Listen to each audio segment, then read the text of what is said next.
సింహాచలం సింహాద్రి అప్పన్న దర్శనం కోసం మెట్ల మార్గంతో పాటు రోడ్డు మార్గంలో భక్తులు తండోపతండాలుగా తరలివస్తున్నారు. సుదూర ప్రాంతాల నుంచి స్వామి దర్శనం కోసమే కాకుండా స్వామి సేవకు కూడా తరలివస్తున్నారు. సింహాచలంలో భక్తుల రద్దీకి సంబంధించిన మరింత సమాచారం మా ప్రతినిధి రాజు అందిస్తారు.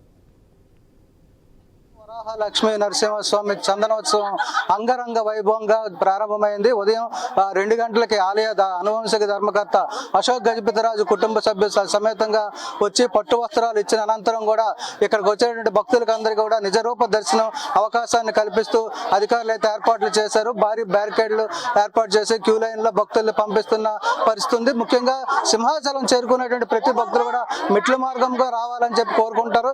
ఈ మెట్ల మార్గంలో చూసుకోవచ్చు చాలా ఎక్కువగా సంఖ్యలో భక్తులు అయితే ఇక్కడ రావడం జరుగుతుంది. మరోవైపు ఆలయ అధికారులు కూడా బస్సులు ఏర్పాటు చేశారు. బస్సుల మీద కూడా చాలా మంది వేల సంఖ్యలో భక్తులు అయితే ఇక్కడికి వస్తున్నట్టు పరిస్థితి ఉంది. ఇలా మెట్ల మార్గం కూడా చాలా మంది మొక్కులు తీర్చుకునేందుకు ఇక్కడికి వస్తారు.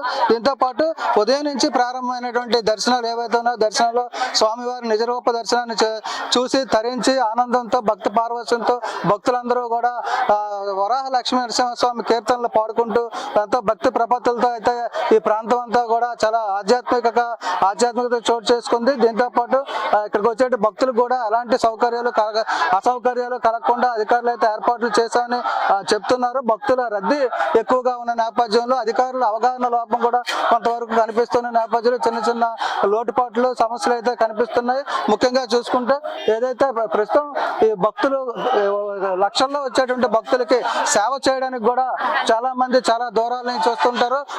అదేవిధంగా ఇక్కడ విజయనగరం జిల్లా నుంచి వచ్చినటువంటి కొంతమంది సేవ చేయడానికి ఇక్కడ వచ్చినటువంటి చాలా మంది ఉన్నారు. వాళ్ళు అడిగి తెలుసుకుందాం. చెప్పండి, ఎక్కడి నుంచి? సాలూరు నుంచి. సేవ కోసం వచ్చామండి. చేయలేదండి, ఇంక ఇప్పుడు వచ్చాం. అంటే మీరు ఎలా వస్తారండి? మీకు కాదు అంటే మీకు ఇక్కడ సేవకి ఎలాంటి పర్మిషన్ ఉంటుంది? మీరు ముందుగా ఎలాంటి అనుమతులు? ముందుగా గురువు గారు ఉంటారు, వాళ్ళు మాకు ఎంతమందిని రమ్మని చెప్తారు, వాళ్ళ ద్వారా వస్తారు. ఇలా ఎన్నిసార్లు వచ్చారు? ప్రతి సంవత్సరం వస్తామండి. మీరు చెప్పండి, ప్రతిసారి వచ్చేటప్పుడు ఎలాంటి సేవలు చేస్తారు? గుడి లోపల సేవలు చేస్తాము, బయట అన్నదానం కూడా చేస్తాం. 20 మంది 30 మంది వాళ్ళు ఎంతమంది రమ్మంటే అంతమంది వస్తాం. ఇంకెక్కడికైనా వెళ్తుంటాం, అలా ఏ గుడికైనా వెళ్తుంటాం సేవ. ఇది 4-5 సార్లు వచ్చాం మేము. ఇంకా ముందు వచ్చిన వాళ్ళు ఉన్నారు, ఇంకా వాళ్ళు